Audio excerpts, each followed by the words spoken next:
সোণাপুৰৰ পৰা মই জুবিন গাৰ্গে কৈছো, ছিংগাপুৰত কোন সেইকেইটা তাত নাই নহয়। মই এতিয়া খাৰঘুলি কাহিলীৰ পৰা ক'তোৱে নাই। মই এতিয়া সোণাপুৰ, মাথো সোণাপুৰ। সোণাপুৰে মোৰ শেষ ঘৰ, শেষ মঞ্চ। এতিয়াৰ পৰা গান নাগাওঁ আৰু মই মাথো শুনিম। স্পেচিয়েলি মই নাইট ছুপাৰ কেইখনক কৈছো, উজনিলৈ অহা যোৱা কৰোঁতে সোণাপুৰৰ এই ঠাইখিনিতে মায়াবিনীটো ডাঙৰকৈ বজাবি। ৰৈ থাকিম উজাগৰি ৰাতিৰ বুকুত। মই আগতেও কৈছিলো আৰু এতিয়াও কৈছো, মোৰ কোনো জাতি নাই, মোৰ কোনো ধৰ্ম নাই। সৰু সজাত দেখুৱাই দিলো কোন অহা নাই তাত। ব্ৰাহ্মণ, কলিতা, আলী, ৰহমান, ডেকা, বড়ো, ৰাভা, পূজাৰী আৰু এইটো কি কয় নমাজ পঢ়াই যে মৌলবীও আহিছে সৰু সজালৈ।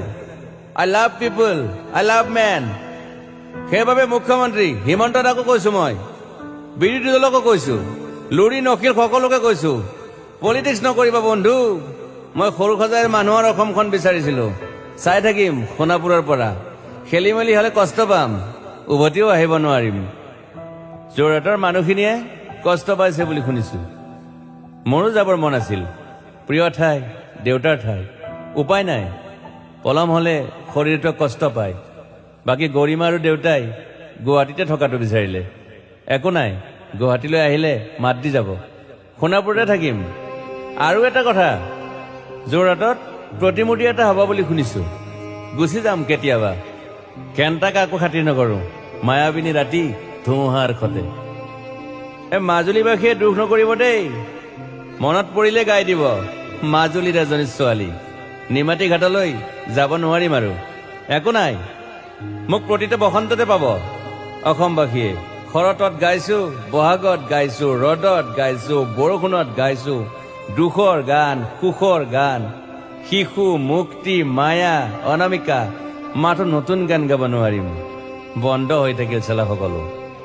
এতিয়াৰ পৰা আৰু শুনিম শেষ মঞ্চখনৰ পৰা। সোণাপুৰেৰে পাৰ হৈ গলে গাই যাব কেতিয়াবা ধুমুহাৰ সতে। মাজতে সাঁথৰ এটা কওঁ, ছিংগাপুৰত মই অন্তদাই কোৱা মতে নৰ্থ ইষ্ট ফেষ্টিভেল আছিল। মই আগতেও কৈছো, সাগৰ মোৰ প্ৰিয়। সিদ্ধাৰ্থ, শেখৰ, মই একেলগে সাগৰ গলো। পিছত গম পালো খেন্থা মই মৰি থাকিলো বোলে। বাকী নাজানো ক'ত কি হ'ল। শেখৰো নাই, সিদ্ধাৰ্থো নাই। অকলে অকলে কফিন এটাত দিল্লী হৈ সৰু সজাই পালো। বাট আই লাইক পিচ। মই শান্তি বিচাৰো। বৰ কম সময় পালো।